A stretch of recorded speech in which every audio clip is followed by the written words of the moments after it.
Jnanatimirandasya Jnananjana Shalakaya Chakshumilitanjena Tasmai Shri Gurave Namaha Guruve Gaurachandraya Radhikaya Tadalaye Krishnaya Krishna Bhaktaya Tadabhaktaya Namo Namaha Yam Pravajantam Manupetya Apetya Krityam Drapayano Viraha Katara Ajuhava Putreti Tan Maitaya Taravo Benedus Tam Sarvabhutam Hridayam Munimanatosmi Narayanam Namaskritya Naram Chaiva Narottamam Devim Saraswatam Vyasam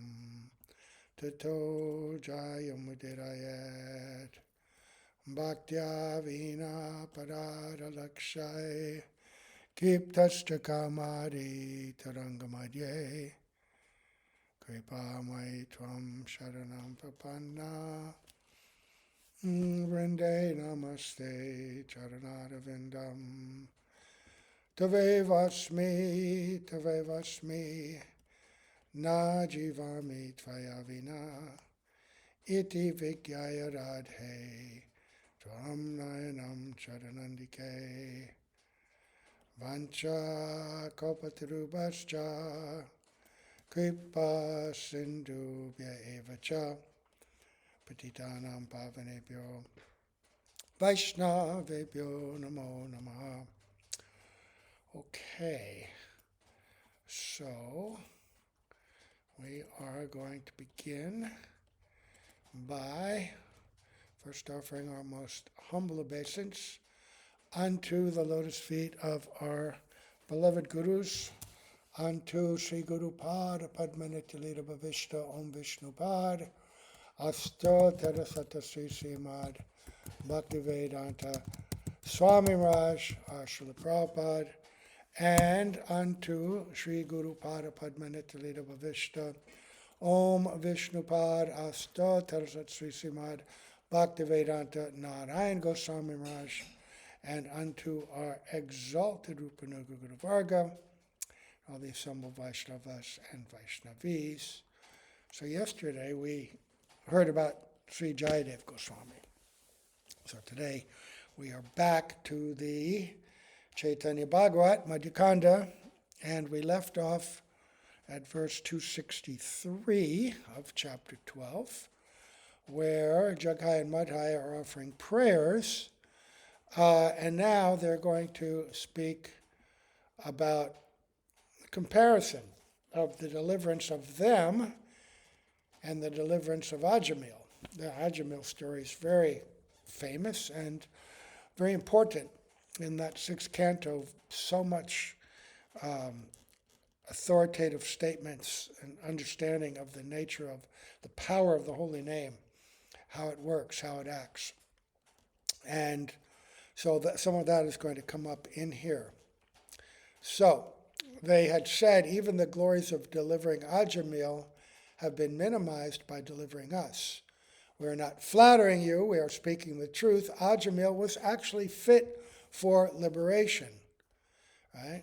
And why? Because before the messengers of the Lord, the Vishnudutas came, he had been chanting, right? He'd been chanting not pure name, but Namabas, right? That Sanketyam Parihasyam Va, he was meaning something else.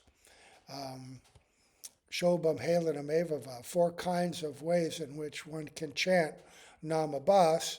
And he had been chanting in that way, so the sins that he had committed were largely purified, right? Largely overcome. So they begin to explain. They quote this verse, or they say this, and then Bhaktisiddhanta Saraswati Prabhupada's going to give a big... Did we read this one? Let's see.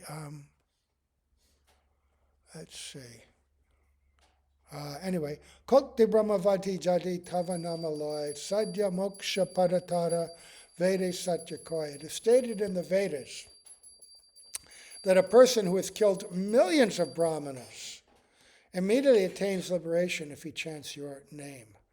Now, this is really important because this is really we have to break away and understand the power of bhakti, the power of the Lord's mercy, and how whatever is going on here is going on. There's so many horrible, terrible things, but if one seriously takes up the process of bhakti, all that we consider horrible, immoral, and dastardly, which it is relieved if one takes up bhakti and gets shelter of the Lord. So, Bhaktisiddhanta Saraswati Prabhupada explains, let's hear that verse again. It is stated in the Vedas that a person who has killed millions of brahmanas immediately attains liberation if he chants your name. So somebody who's involved in genocide, worse than Hitler. Hitler killed millions and millions of people, right? Stalin killed even more. Mao killed even more.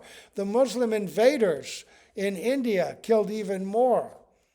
But if they had taken up this chanting, and then these are, oh my God.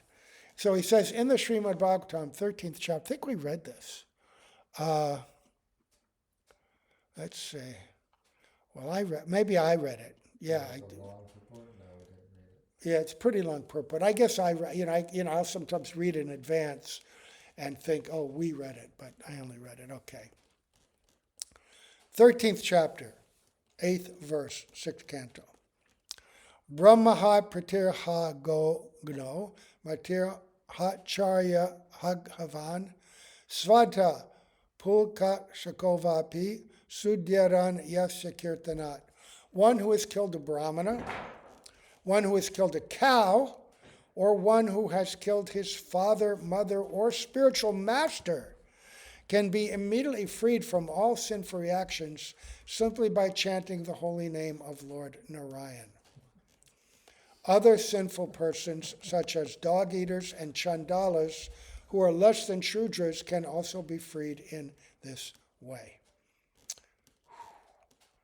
So, he quotes that verse. That's from the Bhagavatam. And then he says, in the Padma Purana, Uttarakhanda, chapter 51, it is stated, Brahma ha hema dariva, bala ha go gana evacha, muchate namamatrena, prasadat keshavashyatu. One who kills a brahmana, one who steals gold, one who kills a child, one who kills a cow, and one commits other heinous sins can immediately become freed from all sinful reactions by simply chanting the names of Keshava. End quote. So among all the offenses in this world, there is no offense comparable to becoming envious of the Vaishnavas and Brahmanas and killing their Brahminical qualities by inducing them to give up their devotion to Vishnu. Ooh. Sometimes on Facebook you read about people that have become disenchanted for one reason or another and then begin to criticize Vaishnavas, their gurus, and decry Vaishnavism and try to convince people it's all bogus. So among all the offenses in this world, there is no offense comparable to becoming envious of the Vaishnavas and Brahmanas and killing their Brahminical qualities by inducing them to give up their devotion to Vishnu. The knower of Brahman is supreme within the 14 worlds. That's the meaning of a Brahmana, one who knows Brahman. Among the knowers of Brahman, perfection lies in achieving devotional service to Vishnu. And by the influence of devotional service to Vishnu, love of God, the ultimate goal of life, is achieved. Right? So there are various gradations and stages that devotion to Vishnu means following the rules and regulations of sadhana bhakti. And in that state, one may have various levels of purification. In the beginning, one's motives are somewhat mixed, right? because one is still in the bodily conception, one still may be under the influence of the rules and regulations of Varnashram, and may equate worshiping Vishnu with the ability to achieve success in this world. But gradually, by that worship done properly, then gradually that inclination, and by association with advanced devotees and hearing scripture from their lotus lips, one comes to understand that higher than the rules and regulations of sadhana bhakti is the ultimate goal of love of God, a much higher conception of the prayojana, right? So, among the knowers of Brahman, perfection lies in achieving devotional service to Vishnu, and by the influence of devotional service to Vishnu, love of God, the ultimate goal of life, is achieved. If a living entity becomes envious of devotional service, he cannot develop a taste for chanting the holy names of the Lord. So our stubbornness to engage in seva is going to impede our ability to chant the holy names, right? We think, well, I'm just going to chant, I'm not going to do any of this other stuff. But devotional service is the means to actually link oneself. See, we can think, oh, I'm chanting, and this is, by chanting everything can be accomplished. That's true, but that's rare. That's rare that somebody can actually just take up chanting alone. And by that, one can become perfected. Generally, the process is that, what is it? Guru Padashaya Diksha Guru Sevan Sadharma Shiksha Priksha Sadhu Magunu Gaman. That one takes shelter of Sri Guru, takes Diksha, which is receiving the name and the mantras, but then Guru Sevan means to serve Guru in all ways, right? And then to make inquiry from Guru, how to practice devotion, how to practice bhakti. And if we look at the example of our gurus themselves, they didn't just go off into the forest and chant. They didn't, hide in their, bhajan kutirs and chant. They were aggressively serving their spiritual masters. There is a time and a place where deep chanting can be done, but generally for devotees, especially neophytes like us, service is required, because service means we're actually aligning our senses. We're aligning our senses and our mind and our emotions to the concept of surrender. Because you can chant and chant and chant, but where is your mind? Where is your heart? So many thoughts, so many ideas, so many separate interests, so many abhilash can still be there.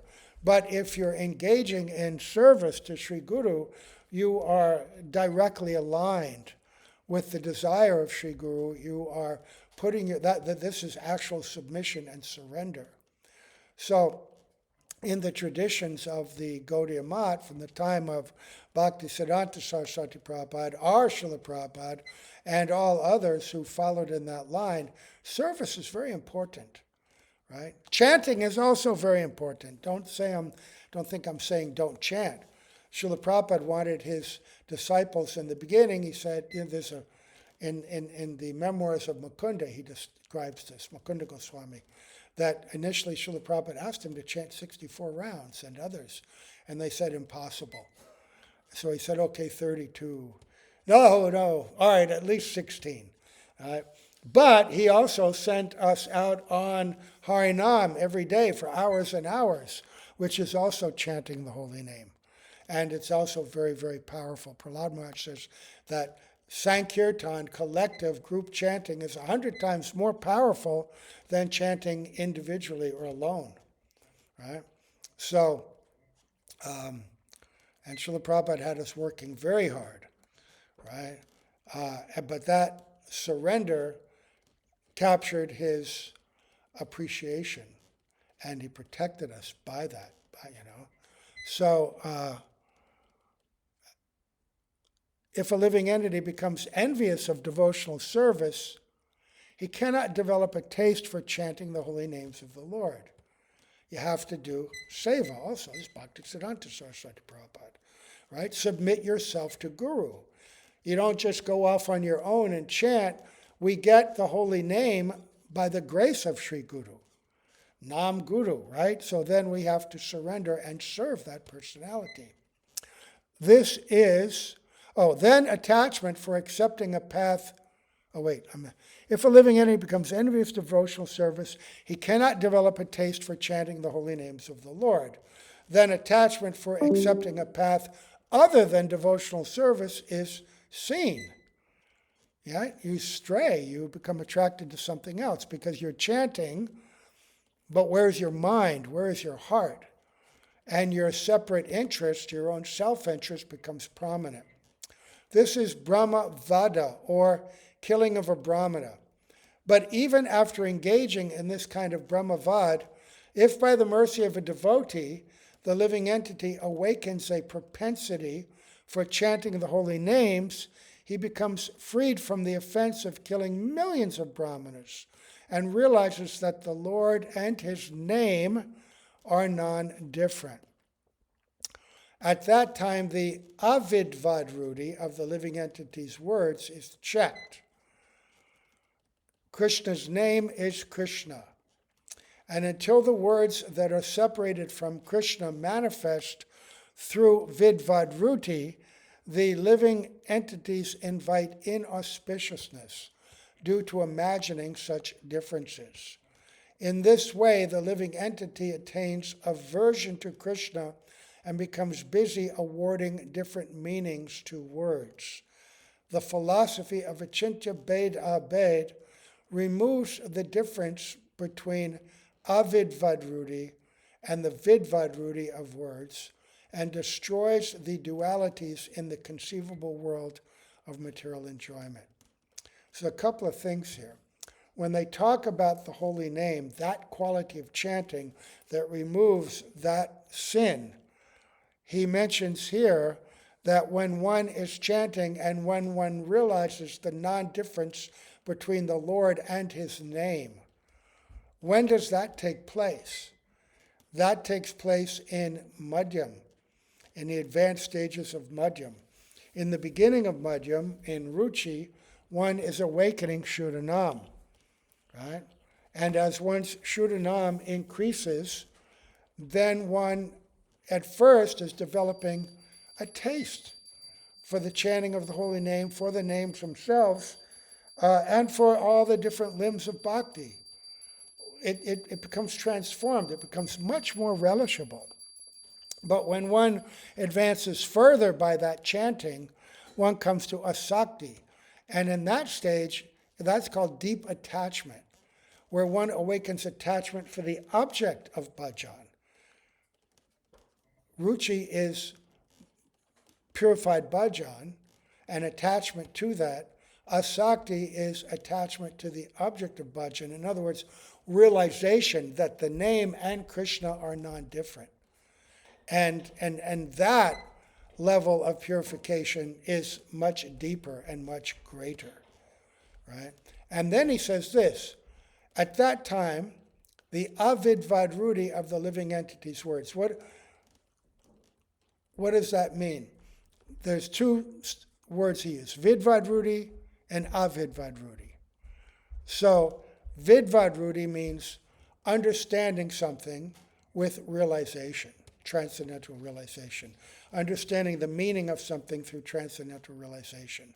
And avidvadruti means understanding things with only material conception, material ideas. So one who's not developed in their chanting, they don't have Shuddhanam yet, and me and so many others, I still see things through the lens of avidvadruti, right? Don't have transcendental realization yet.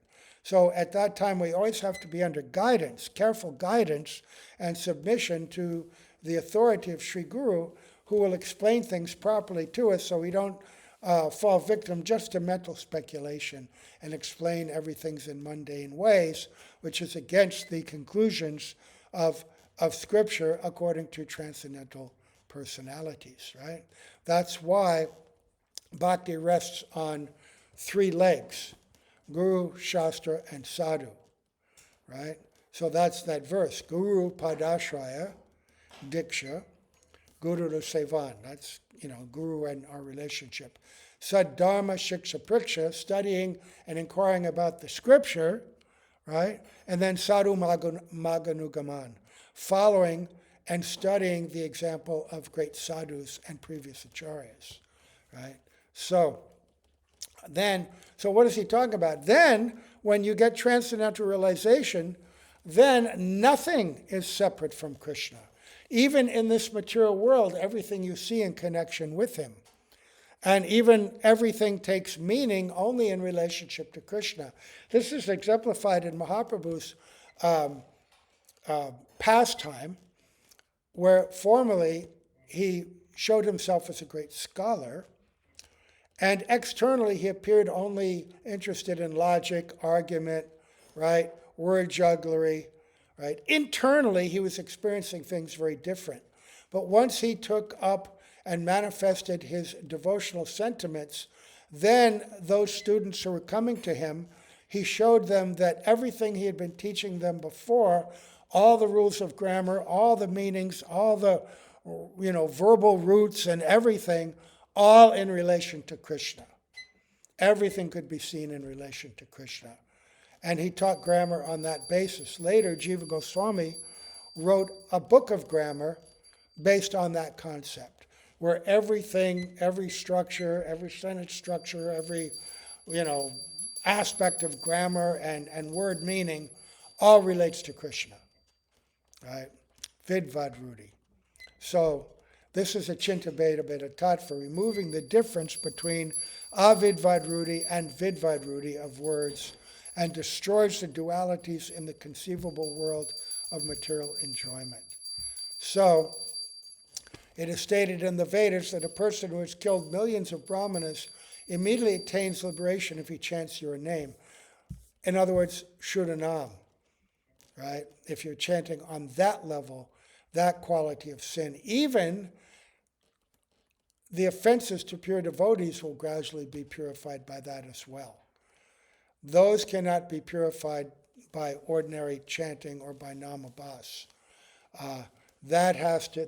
In fact, Srila Bhaktivedanta Narayan Goswami Maharaj has said that, and if you study Madhurya Kadambini, you will see the progression of purification at each stage of bhakti. And even in bhav, there's some last little bit that has to be destroyed, right, in the preliminary stages of bhav bhakti. And Srila Narayan Maharaj says those obstacles come from the last influence of an offense to a pure devotee. That's the most difficult thing to remove. Offenses to devotees and then offenses to pure devotees. The most difficult thing to remove. And that may come as the scent.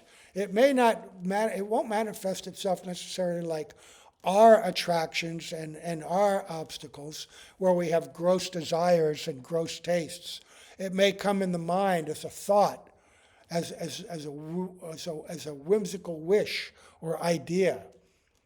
Gaura Govinda Maharaj, great Mahabhagavat disciple of our Srila Prabhupada, gave an example in his own life. And this is just an example. He said that when he took sannyas after the ceremony, for an instant, the idea came in his mind that, I would like to enjoy with a Western woman. This is an Indian thing, right? Now, probably didn't happen. But even if that thought came through the mind, what did he do? He immediately went into the temple, he said, and he did obeisance in front of the deity. And he prayed and prayed that this last wisp, his character, his behavior, everything was so ideal. He said, I don't even want this wisp of an idea floating through my mind.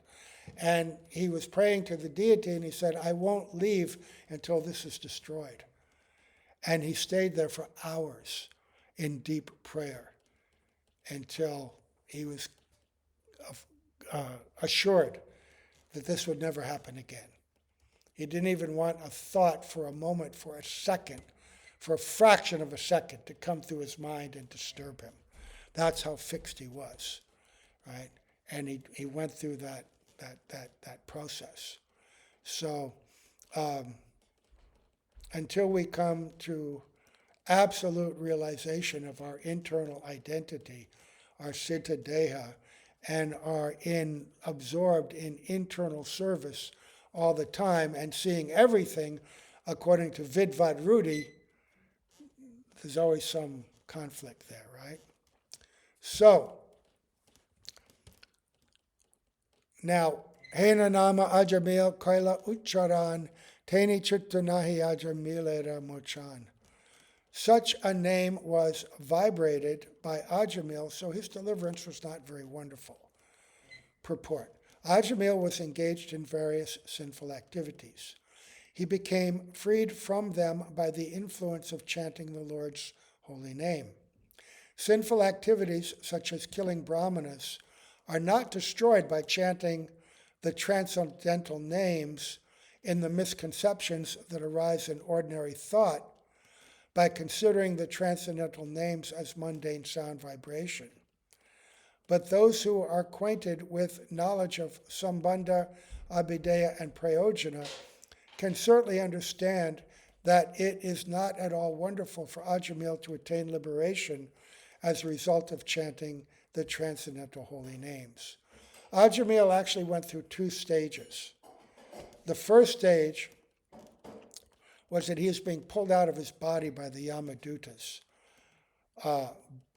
as a result of his horrible sinful activities after giving up his life as a brahmana and living with the prostitute and making his living as a dacoit. He was being pulled out. And at that time, he was so afraid he called out the name of his small son, Narayan. And he'd been calling out this name of his son Narayan for many years, since the son had been born. He didn't know the nature of the holy name. He didn't know Nam Tattva. He had been a brahmana, but he had been a brahmana in ordinary varnashram, karmakanda. He didn't know transcendental tattva, right? So he had been advised by some sages who had visited his house. They had come to his village, which was a village of dacoits. And the dacoits there, this was, varnashram culture. They realized, oh, these are saintly persons, we should respect them, but they didn't know what to do. They said, go to his house. He used to be a brahmana. He'll know how to receive you. So he did receive them properly. He invited them in. They gave them water, a seat. And they took compassion on him. They could see his fallen condition. And they said, your wife is pregnant. She's going to give birth to a child. When that child is born, you should name him Narayan. All right, I'll do. Not an uncommon child's name. He didn't know anything about that name. But as is natural, when you have a child, you're always happy calling out the child's name. So he's always chanting. But that was an example of chanting. There's 4 kinds of namabhas that are described in the Bhagavatam. That verse we just quoted. Sakyatam parihasyam va, shobham helaram eva va, vaikuntha nama grahanam, right? That the first is chanting the holy name meaning something else. So he chanted the name of his son, and that's all he thought. But it's actually the name of Narayan. So by that, there's purification, right? It's namabhas. So in the beginning, he was chanting namabhas. So when they came to pull him out of his body, Narayan, he called in a distressed and fearful condition. Immediately, the Vishnudutas came. And they told the Yamadutas that you can't take him. Why? This is a sinful person. The sins are so voluminous, we can hardly list them. No, he's not sinful at all. What do you mean he's not sinful at all? Because all his sins have been cleansed by his chanting of this name. Oh, and not only that, from the very first time, that single time he uttered the holy name, all these sins were purified. And all future sins are purified. This is how Vishwanath Chakravarti Thakur describes it in his commentary. Then why is he still committing sin if he's purified? We see he's still intoxicated, he's still doing all these terrible things. Oh, that's true. He's still committing sin, but there's no reaction because he's chanting the holy name without offense, because he's ignorant. If he were chanting the holy name deliberately to excuse himself from offense, if he had that knowledge, that's very bad. Nam no balad yasya papa buddhi. You can't do that. If you know the nature of the holy name and you misuse it, then that is aparad. But he was just innocently chanting the name. So they said, therefore, his sins are excused, and the sins he's committing now, that's just the nature of his conditioned body. It's like a snake. If you take a snake and you remove its fangs, it will continue to bite. It will latch itself on and bite. But no poison can be injected because it's a toothless snake, right? So that is his condition. So then there was a big, long discussion, and Ajamil heard it. And then he was conversant. He became conversant. He heard Nam Tattva uttered from the lips of Mahabhagavats, transcendental personalities, the servants of Lord Narayan, the Vaikuntha servants of Lord Narayan. So hearing that and realizing his status and realizing the mercy the Lord had showed him, then he left home. Now, it was time for him to die, but then he was allowed back into his body. Why? Because actually he shouldn't have been taken out of his body at that time, because the sins which caused him to die prematurely were eradicated. So he was allowed back into his body. He immediately went to Hardwar, and there he chanted the holy name with knowledge, with intent, right? And then he came to Shuddhanam, and that name delivered him to Vaikuntha. So the first he was chanting Namabhas in ignorance, and then by the mercy of the Yamadutas, he became conversant, and his chanting became purified and made him qualified to go to Vaikuntha. But it's also stated that Namabhas makes you eligible for liberation, because what is liberation? Liberation is freedom from sin. But if you haven't cultivated love of God, what kind of liberation can you get? Only impersonal liberation. And that's not desired by the devotees, right? So, you know, sometimes devotees ask, well, if we're chanting Namabhas in this lifetime, then how come, you know, we have all these situations that make it appear like, you know, we're experiencing the results of our sins? Because our prabdha karma is supposed to be destroyed. Well, it's described in Madhurya Kadambini that and Vishwanath Chakravarti Thakur repeats this in his Bhagavatam commentary too, that the Lord, seeing his devotees striving to attain him, give them a semblance of karma. They give them a body, because without a body, you can't continue to practice bhakti and practice and elevate to higher and higher stages. So as painful as it is, we have to go through these stages so that we can actually develop high quality bhakti, right? If we just chant Namabhas and we're free from sins, you can get impersonal liberation. But if you chant the holy name and have to go through all kinds of experiences still, you'll go through the different stages of bhakti that Rupa Goswami has described, asakti, deep attachment, bhav in its different stages, 5 different stages of bhav, until you ultimately come to that opportunity to leave the material body completely and go to the place of Mahaprabhu and Nityananda, or the place of Krishna in Goloka Vrindavan, one of those places. So, they go on to say, oh, wait, I'm kind of late here.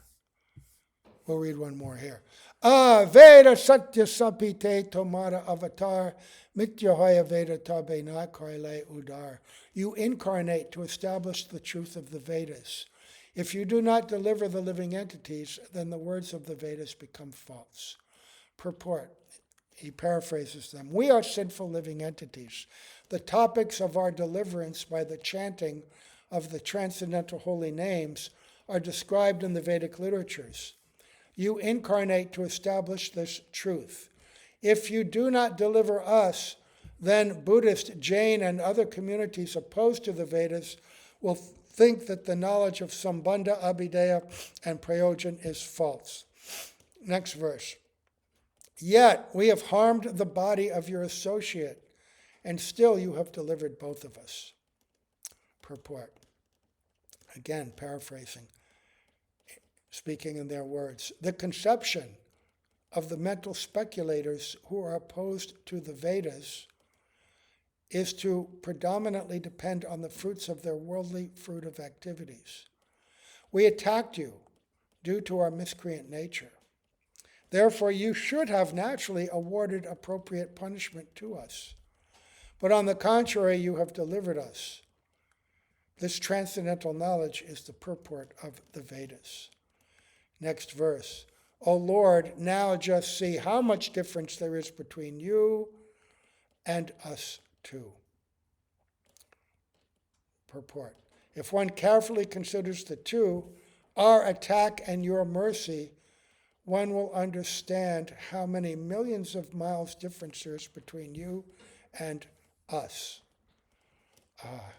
Okay, then the next verse, they're going to describe the pastime of Ajamil.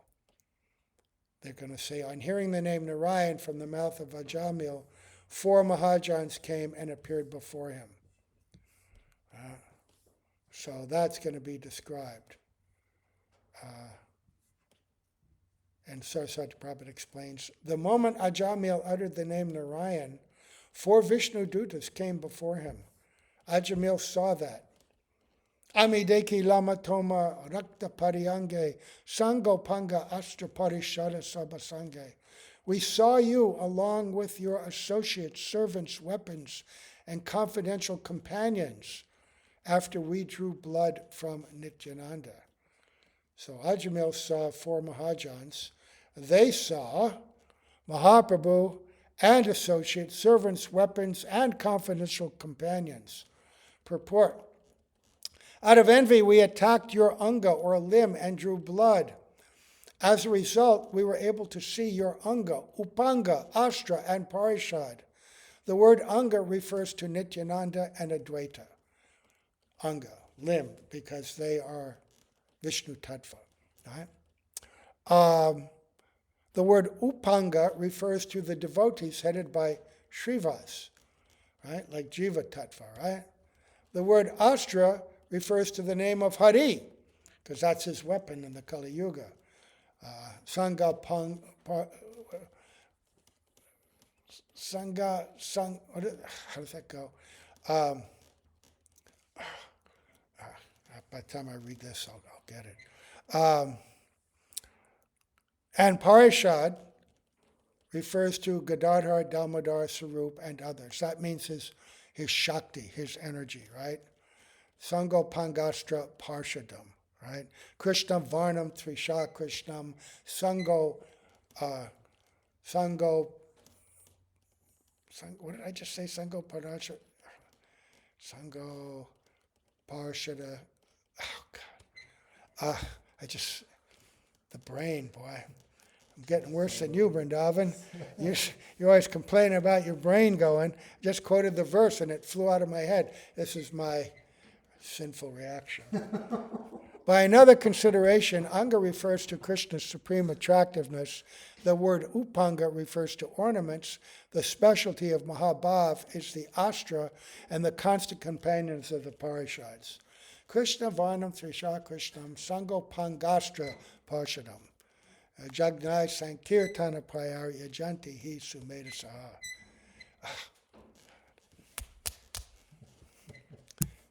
Till now you have kept your glories concealed, But, O Lord, the limit of your glories is now revealed. Did you see how at the end of that purport, he gave this confidential, internal, Rasik description of those words? Anga refers to Krishna's supreme attractiveness. Upanga refers to his ornaments, right? Beauty of those. And the specialty of Mahabhav is the astra and constant companions of the parishads. Till now you have kept your glories concealed, but, O Lord, the limit of your glories is now revealed.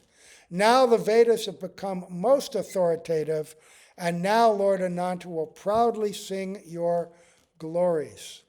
Purport. By your influence and behavior, the science of Sambandha, Abhideya, and Prayojan has fully blossomed. Therefore, Ananta can now loudly sing the Vedic truths. Now your hidden quality has become manifest. O Lord, the name of this quality is called causeless deliverance. We get this word again near Laksha Udara. Now the hidden quality is known to all. Delivering unqualified fallen souls by your causeless mercy is the shining example of this. So up until now in the Vedic scripture, alluding to Mahaprabhu, he's like the hidden incarnation, Gupta avatar. He's spoken of directly, but in a veiled way, right? In a veiled way. Descriptions of him, but not so obvious and clear. But now, in this pastime, he's revealing himself, the full extent of his mercy, showing that it's extending to all, even the most fallen, and it's all contained in the beauty of this holy name as he's fully showing it, right, in this pastime with Nityananda and Haridas and Jagai and Madhai. And it's stated both in the Chaitanya Charitamrita and in the Chaitanya Bhagavat that in the next Kali Yuga, when Vedavyas comes, all this Chaitanya Leela will be described in detail, even more than what we have described here, which is pretty amazing, pretty amazing. I mean, look at 10th canto of Srimad Bhagavatam, right? 90 chapters, right? So how many chapters and how many pastimes of Mahaprabhu will be there? Very amazing. So we'll pick up here tomorrow. This is quite beautiful, quite beautiful. We offer obeisance to Srila Prabhupada, who, the divine emissary of Nityananda Prabhu, who came to the Western world on the order of his Guru Maharaj, Bhaktisiddhanta Saraswati Prabhupada, whose purports we're reading, and planted these seeds throughout the Western world, throughout the entire world, right? In fact, throughout the entire universe. Now, this glories of Mahaprabhu and the holy name are being spread, and praying for his mercy, that if Jagai and Madhai could get this, now please give this to us as well. We're trying. Please help us. And to Srila Bhaktivedanta Narayan Goswami Maharaj, who's so helpfully and mercifully helping us understand Srila Prabhupada and what he's come to give. And to all the assembled Vaishnavas and Vaishnavis throughout the world, doing so much service for the mission of Mahaprabhu. Gaur Premanande, Hari Hari Bol.